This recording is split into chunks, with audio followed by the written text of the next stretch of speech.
Fala aí, gente. Bom dia, né? É, Eu recebi um pedido da minha sogra sobre um texto aqui que eu parei para meditar e me edificou muito. Gente, que texto tremendo. Como é que às vezes a gente lê e passa batido. E aí eu comecei a pesquisar um pouquinho, comecei a estudar um pouquinho. E, gente, que coisa tremenda. E eu gostaria de compartilhar com vocês acerca do Salmo de 81, número 81.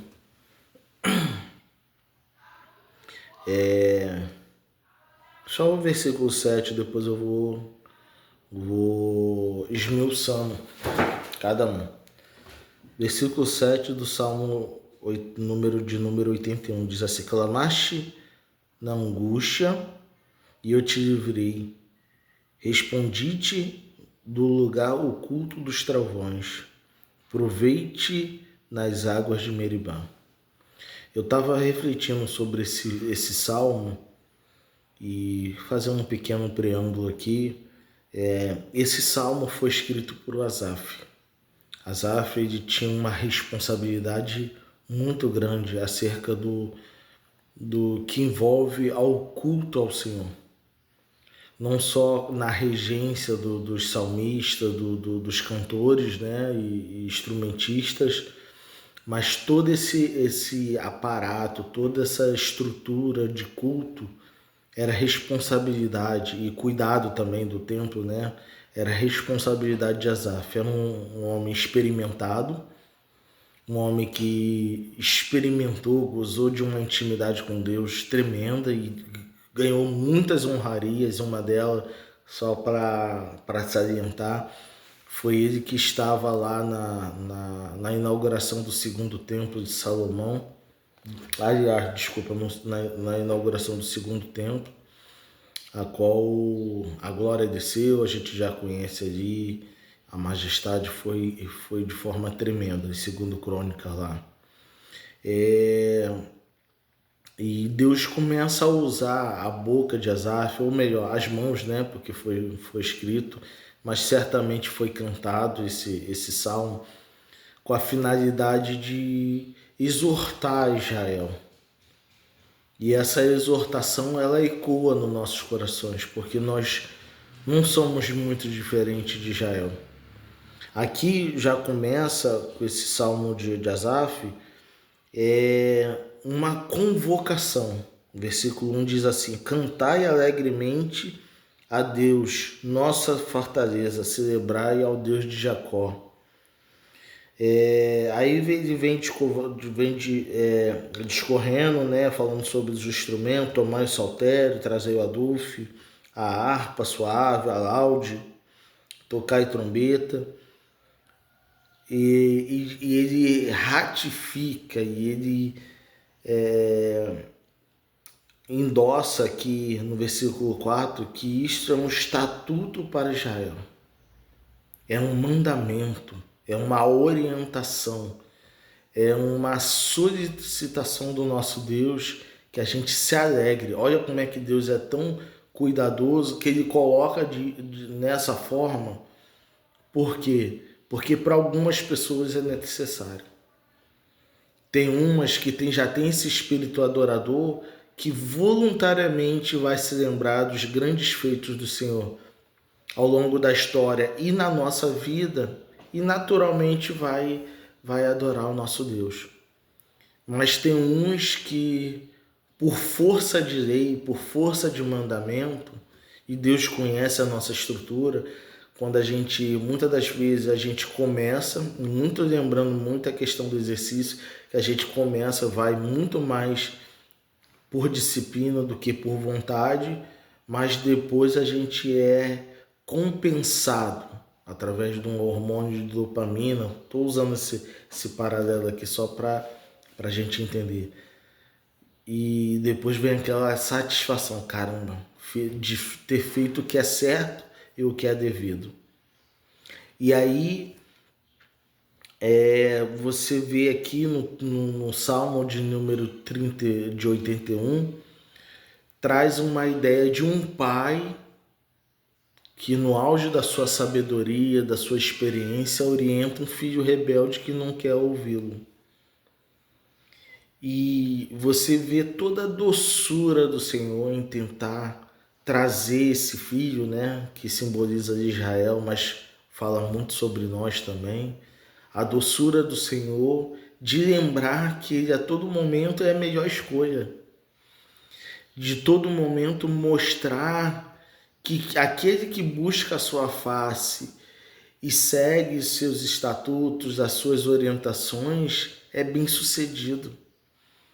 E uma coisa interessante, a gente fala ainda, Deus aqui ainda reforça que ele já, e eu vou abrir um parênteses aqui, ele já faz por todos. Seja obediente ou não, ele já nos abençoa graciosamente. Mas ele endossa aqui que quando o filho se volta para ele, para o pai, e escuta suas palavras, escuta aqui no contexto bíblico, não é só ouvir, é pôr em prática. Que esse filho, que simbolicamente fala de Israel, se voltar para ele, o Senhor está disposto a fazer o melhor. E eu vou mostrar aqui no texto.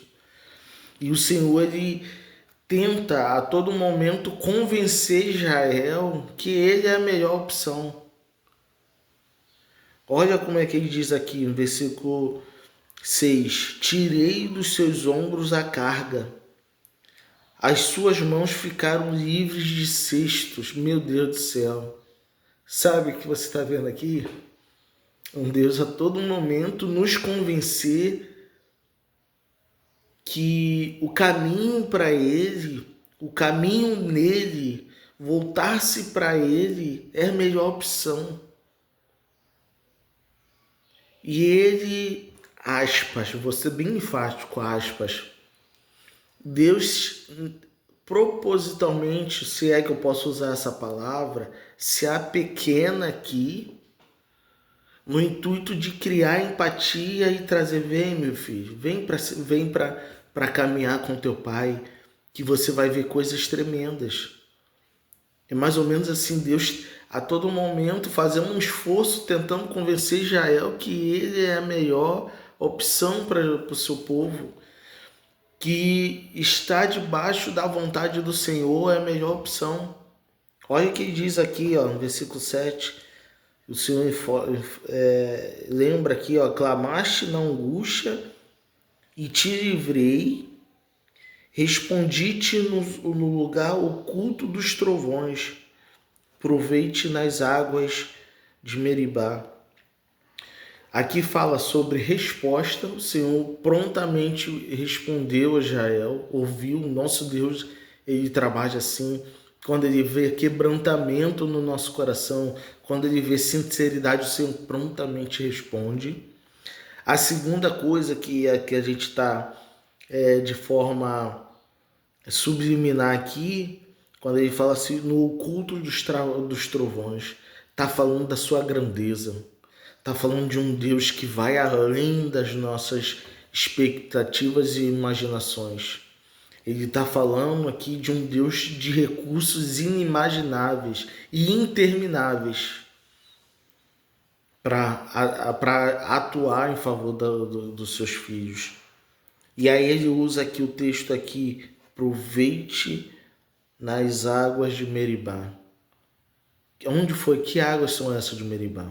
Remete ao texto lá de Números, versículo 20, versículo 13, capítulo 20, versículo 13, que quando é aquela ocasião que o povo começa a se rebelar contra Deus, né? Não só contra Moisés ali, mas principalmente contra Deus, e começa a tripudiar, a tentar voltar, até um ponto que Moisés perde a cabeça, né, e fere a rocha. E havia uma tipologia. O que é uma tipologia?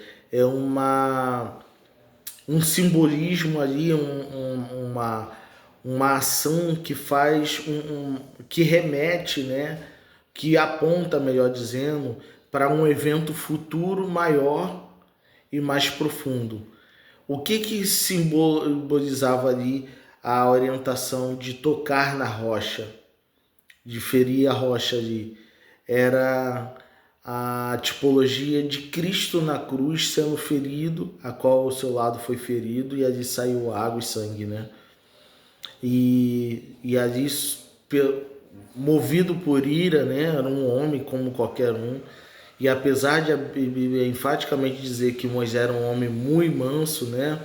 Mais manso que todos da sua época, mas sua paciência esgotou e ali ele, de forma rebelde, foi e bateu. Mas a ênfase não está no Moisés, a ênfase estava no povo. E as águas de Meribá tem um significado de lugar de contenda, lugar de rebeldia. Foi o que ficou conhecido aquele lugar ali. Então, o que a gente aprende ali? Que apesar das nossas rebeldias e das nossas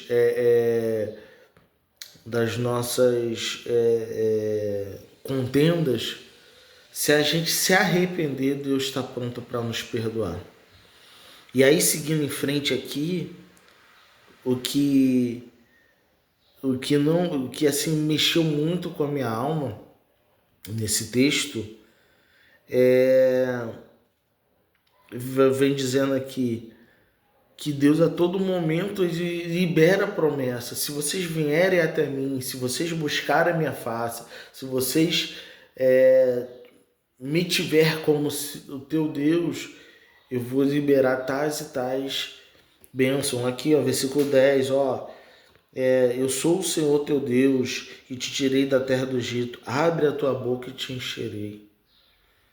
E ele diz assim ainda a seguinte, aí olha o lamento de Deus com o seu povo, diz assim, mas o meu povo não quis ouvir a minha voz, Israel não me quis, meu Deus do céu. Olha a tristeza do nosso Deus, que às vezes a gente faz isso. Às vezes vem no nosso coração uma ira súbita aqui e fala assim, cara, Israel, o povo incrédulo, o povo de dura cerviz, né, como o próprio Senhor fala, mas somos nós. Quantas das vezes a gente faz a mesma coisa? Não, Rafa, jamais faz sim. Talvez não vai fazer dessa forma, mas vai fazer de outra. E aí tu vê assim que Deus ainda dando a todo tempo oportunidades para Israel, e o Senhor fala assim, ó, pelo que eu entreguei, versículo 12, pelo que eu entreguei aos desejos do seu coração, andaram segundo o seu próprio conselho. Ou seja, isso é perigosíssimo, porque tem um outro texto que fala que enganoso é o nosso coração lá em Jeremias, mais do que todas as coisas. Ou seja, nem a gente sabe o que é, muitas das vezes, nem a gente sabe o que é melhor para a gente. E as escolhas certas que algumas vezes a gente faz, tenha certeza que tem influência do Espírito Santo nos ensinando e nos convencendo a tomar tais e tais decisões. E aí tu vê que a coisa que mexe muito com a minha alma, no versículo 13, diz assim, olha o desabafo, vamos botar-se aspas, né? O desabafo de Deus. Ah, se meu povo me tivesse ouvido, se Israel andasse nos meus caminhos. Aí Deus traz dois principais pilares do seu senhorio. Qualquer senhor da época do tempo bíblico, havia outras coisas atreladas a esses dois pilares, mas os dois pilares que sustentam o senhorio é provisão e proteção. Todas as pessoas, e aí até falando humanamente no contexto bíblico, quando ele era senhor de escravos e seja o que for, pelo menos essas duas coisas. A gente sabe que tem outras coisas atreladas aqui, mas provisão e proteção eram inegociáveis. E o Senhor mostra aqui com excelência, ele coloca aqui, ó, enfaticamente esses dois pilares, que ele diz assim, se meu povo me tivesse ouvido, se andasse nos meus caminhos. Aí diz aqui, eu breve abateria os seus inimigos e voltaria a minha mão contra eles, contra os seus adversários. Ou seja, o que o Senhor está falando ali? que Deus protegeria, viria contra os inimigos de Israel, não permitindo que Israel fosse tocado, e esse voltar a mão contra os seus adversários, traz a ideia que o Senhor frustraria toda e qualquer plano adversário para tentar ferir, para tentar tocar em Israel. O Senhor prontamente abateria, prontamente o Senhor frustraria a ação do adversário contra Israel. E aí o segundo pilar, provisão.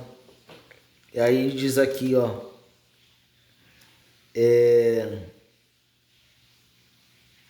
versículo 16: eu sustentaria com um trigo mais fino e o saciaria com mel saído da rocha. O que o Senhor está dizendo aqui? Tem pelo menos 2 elementos. Que quando Deus provém, Ele provém o melhor.